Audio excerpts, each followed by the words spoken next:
மகாராஷ்டிராவில் சமீபத்தில் உள்ளாட்சி தேர்தல் நடந்தது. இதில் பாஜக, சிவசேனா, தேசியவாத காங்கிரஸ், காங்கிரஸ் என முக்கிய கட்சிகள் அனைத்தும் தனித்தே போட்டியிட்டன. உள்ளாட்சி பதவிகளை பிடித்தால்தான் கட்சியை வலுப்படுத்த முடியும் என்பதால் தேர்தலில் கடும் போட்டி நிலவியது.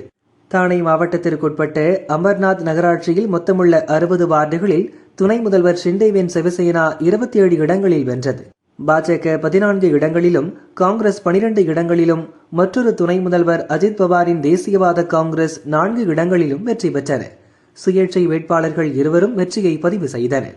நகராட்சி தலைவர் பதவியை பிடிக்க 31 கவுன்சிலர்களின் ஆதரவு தேவை என்ற நிலையில் திடீர் திருப்பமாக காங்கிரசின் 12 கவுன்சிலர்கள், தேசியவாத காங்கிரசின் 4 கவுன்சிலர்கள், ஒரு சுயேட்சை கவுன்சிலரின் ஆதரவுடன் பாஜக ரேஸில் முந்தியது. அதிக இடங்களில் வெற்றி பெற்று தனிப்பெரும் கட்சியாக உருவெடுத்தாலும் ஷிண்டேவின் சிவசேனாவால் நகராட்சி பதவியை பிடிக்க முடியாமல் போனது. பல ஆண்டுகளாக சிவசேனையின் கோட்டையாக திகழ்ந்த அமர்நாத் நகராட்சியை காங்கிரசுடன் கைகோர்த்து பாஜக கைப்பற்றியது. இது தொடர்பாக உள்ளூர் பாஜக நிர்வாகிகள், காங்கிரஸ் உள்ளிட்ட ஆதரவு உறுப்பினர்களின் சம்மதம் அடங்கிய கடிதத்தை தேர்தல் அதிகாரிக்கு அனுப்பி வைத்துள்ளனர். மாநிலத்தில் பாஜக சிவசேனா கூட்டணி ஆட்சி நடக்கும் நிலையில் உள்ளாட்சி தேர்தலில் நகராட்சி தலைவர் பதவிக்காக கூட்டணி கட்சிக்கு எதிராக பரம எதிரியான காங்கிரசுடன் பாஜக கைகோர்த்தது மகாராஷ்டிரா அரசியலில் பரபரப்பை ஏற்படுத்தியுள்ளது. பாஜகவின் எந்த செயல் பல்வேறு தரப்பினர் மத்தியில் கடும் விமர்சனத்தை ஏற்படுத்தியுள்ளது.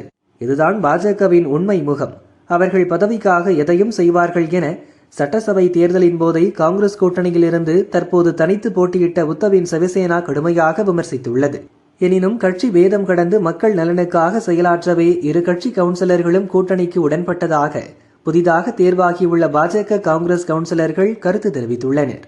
இதற்கிடையே கட்சி மேலிடத்தை கலந்து ஆலோசிக்காமல் தன்னிச்சையாக முடிவெடுத்த தானே மாவட்ட நிர்வாகியை சஸ்பெண்ட் செய்து காங்கிரஸ் தலைமை நடவடிக்கை எடுத்துள்ளது. அதேபோல் நகராட்சி தலைவர் பதவிக்காக இதுபோன்ற செயல்களில் ஈடுபட வேண்டாம், இந்த கூட்டணியை உடனே கலைத்து விடுங்கள் என அமர்நாத் நகராட்சியை சேர்ந்த பாஜக நிர்வாகிகளுக்கு முதல்வர் தேவேந்திர பட்னாவிஸ் உத்தரவிட்டுள்ளார்.